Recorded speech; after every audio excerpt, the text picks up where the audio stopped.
If you'd like to see how I developed this beautiful little bonsai tree from an almost featureless stump, then keep watching, and more importantly, I'll show you how you can do the same.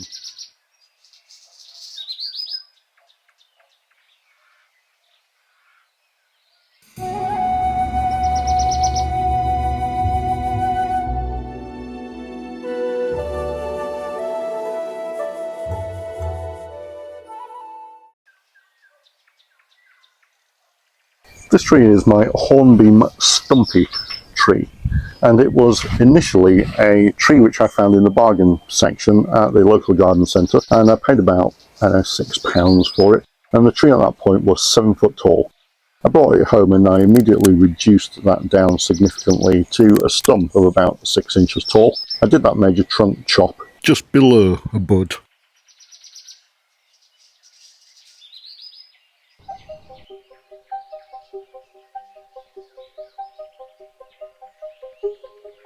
A good bonsai starts with a good trunk. The trunk is the framework on which everything else literally hangs.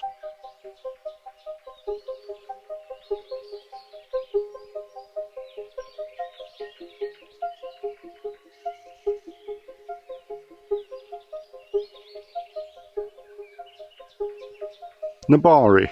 My preferred way to develop Nabari is in a wide aerated basket. This develops shallow roots and provides aeration for healthy development. Branches and foliage. This comes with ramification and can be developed once the trunk has been developed to the right stage.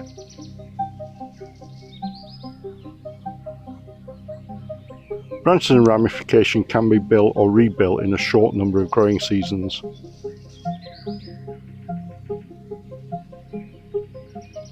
Ramification comes from judicious pruning and pinching out or pruning of the growing tips of the branches. That causes back budding and activates latent buds further along the branch to develop and form new branches.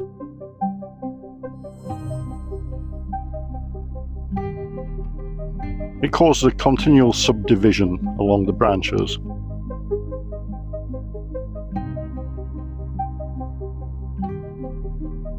Foliage pads.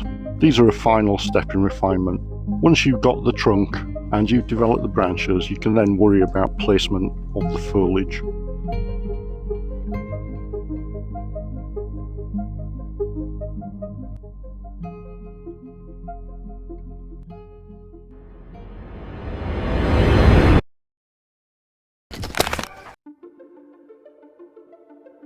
In winter, all the energy of a tree, all the stored sugars and starches, are held within the trunk and the upper portions of the roots, and in spring all that energy rushes back up the tree, out along the branches, and forces the buds to start opening and to produce leaves.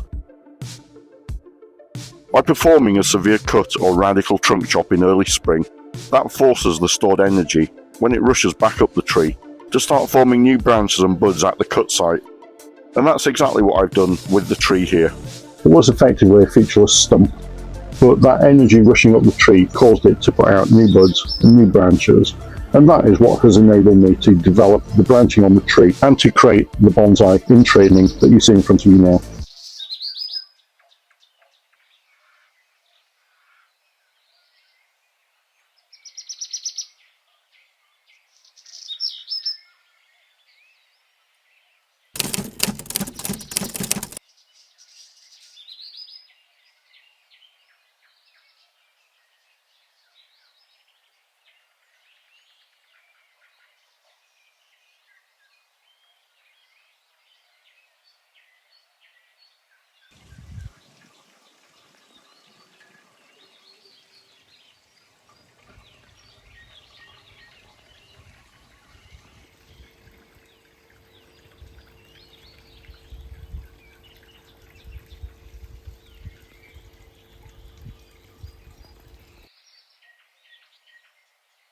Growing a bonsai tree in a shallow aerated basket encourages the development of shallow, lateral growing, radial roots, essential for creating a stable and aesthetically pleasing bonsai. The shallow container limits downward growth, forcing the tree to spread its roots horizontally, while the aeration prunes the roots naturally through air exposure, preventing root circling. This process promotes a healthier, finer root system that can easily adapt when the tree is transplanted into a shallow bonsai pot, ensuring optimal growth and a balanced appearance. The entire canopy of this tree has been rebuilt from almost nothing in 2 to 3 years. I did a diagonal cut on the trunk, which is just visible in here, which is healing up. There were a couple of little side shoots on the tree, which are now formed into major side branches, and all the rest of this foliage I've grown over the last perhaps 2.5 growing seasons since making that trunk chop. To me, it's a great example of the fact that once you've got your trunk developed, you can regrow the branches and the foliage over a couple of seasons. My aim was to develop a stumpy little tree with significant taper, copying the example of Harry Harrington in his Bonsai Inspirations book. And in May of 2021, the stump had put out new buds, which were developing nicely. It's now late September 2023, and you can see that the tree is fully in leaf and has got some quite long extended growth. I've left that to help push energy into the tree and develop the thickness of that trunk, and also try and promote that root growth that I'm after. These long extended shoots now have served their purpose. I need to reduce that back quite significantly, because what I don't want to do is I don't early next year want the tree to be putting energy and expending energy on these branches which aren't part of the final design anyway. So what I'm planning to do is go around the tree and shorten back all of this extended growth, and we'll be able to see better the profile of the tree then. And perhaps at that point it's time to think about wiring the tree. There's no great art or artistry to what I'm doing here. I'm just going around and I'm just pruning this long extending growth back, so I can begin to see the structure of the tree better.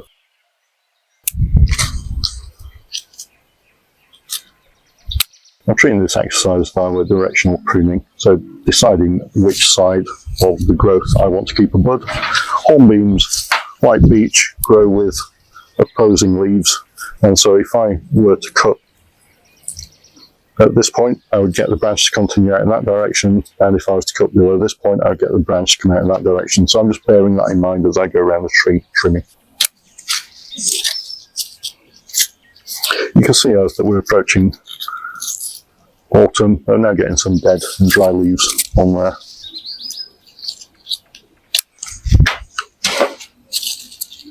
I'm not trying to be particularly scientific or precise about this at this stage. It's just really about ensuring the tree doesn't get out of control, and that in spring of next year it's not putting energy into growth and development that's not required in the final finished design.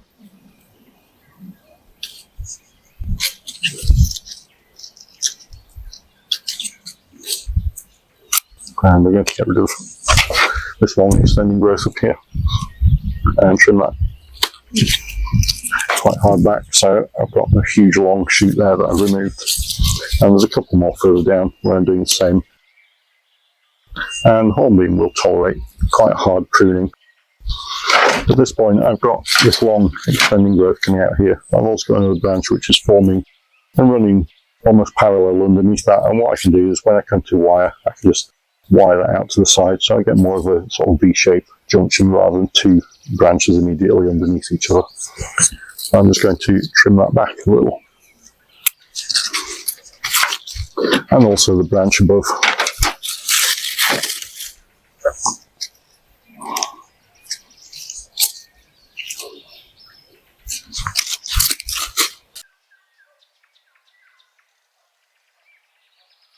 So there you have it. I've been around the tree and I just trimmed back the growth on there just to try and keep the tree under control.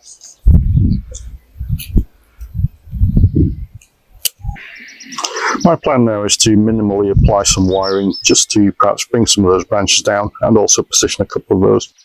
But I'm thinking that it may be better to do that once the leaves have dropped and I can see the structure of the tree better. So here's the tree from above, having been pruned. I've cut back all that extending growth, and the tree will be left now into spring of next year.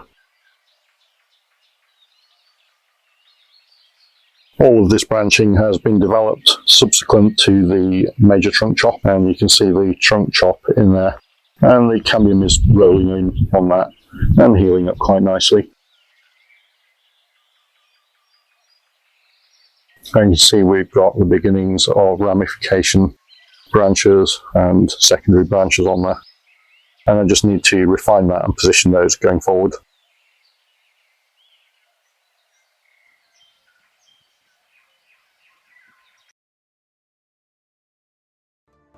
I've taken the opportunity to apply wire to my hornbeam stumpy tree.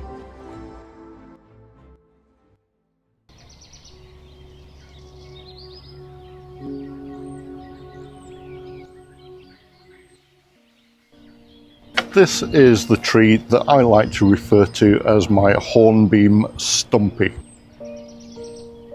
It's a tree that was developed from a 7-foot hornbeam tree, which I cut down to about 8 inches in height, and I've been regrowing the branching on that ever since to give me a much shorter tree with some nice taper and branch development on that.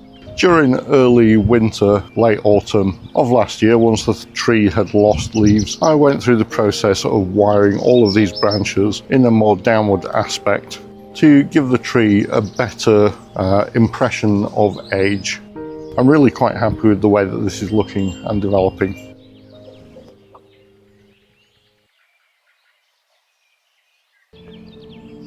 This tree you will have seen in a number of previous videos, and it's my hornbeam stumpy. And you can see that that's putting on quite a lot of dense foliage and growth. But there is this part at the top where it seems a little bit sparse.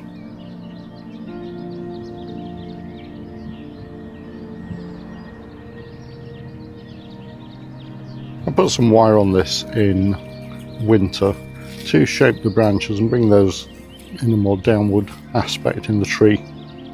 But I do have this area here now which is a little bit empty, and so I think what I'm likely to do is, if I cut the tree just above where this foliage is here, what I'm hoping for is I'm going to increase some growth further back down the tree, because otherwise I've got this area which is a bit empty really. You see in there. What would you do with this tree? The shape is a little bit difficult to see at the moment because the foliage is so dense on there.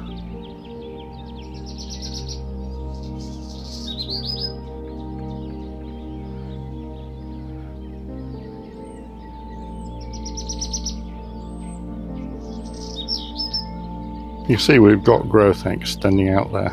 This is all the new growth from this season. And what I've been doing is tending to just cut back.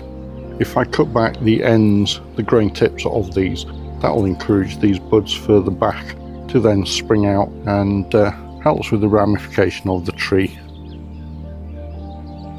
All of the foliage and the branches on this tree have been developed over the period of perhaps about 3 years now.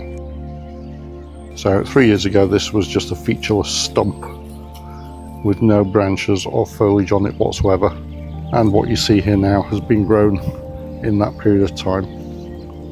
What I'm aiming for is quite a short tree with quite a bit of nice taper developed in there.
If you enjoyed that video and want to boost your bonsai development, then you need to check out one of these two videos next.